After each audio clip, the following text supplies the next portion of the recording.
So this is a very nice example of a bronze close combat clasp. There were 3 grades of this award: the bronze, the silver, and the gold. You'd be awarded this clasp depending on how many close combat fighting days you endured, whether it be 15 for the bronze or 30 for the silver or 50 for the gold.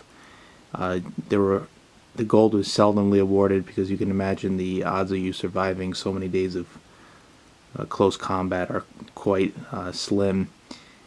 The award itself is zinc, and it's apparently covered in a Brenlac material with a bronze finish. It depicts a eagle over the cross bayonet and stick grenade, just like the General Assault Badge, with the oak leaf and acorn design spreading out horizontally. The acorns and the oak leaves obviously reoccur on all these, not all, but many of these awards. The close combat clasp came about in November of 1942, and the infamous fighting at Stalingrad, where a lot of the combat was in streets and buildings.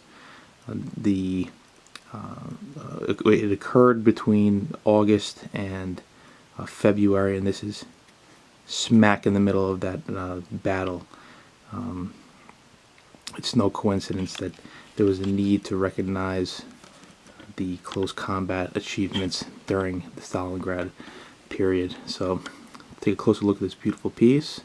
Look at that bronze color with the different lighting on it. Here's a bottom view.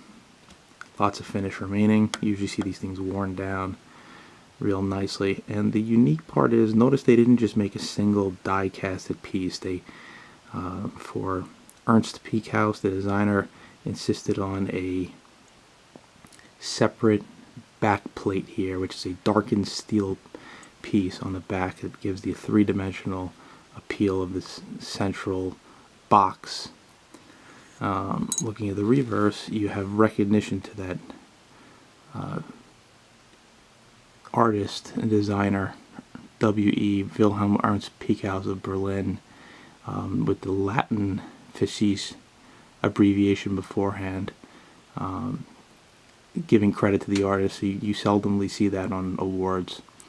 And what you do see, of course, is the maker mark, which in this case is probably the most popular maker of these badges, AGMUK.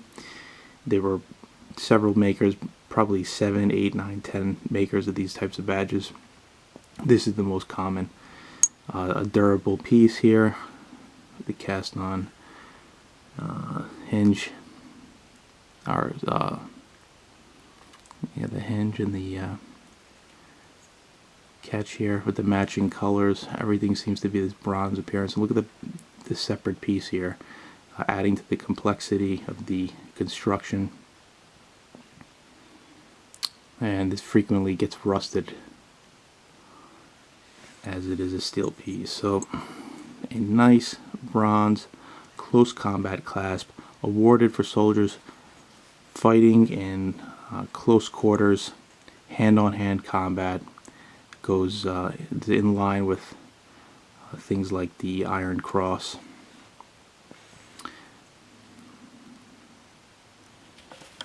The close combat clasp in bronze.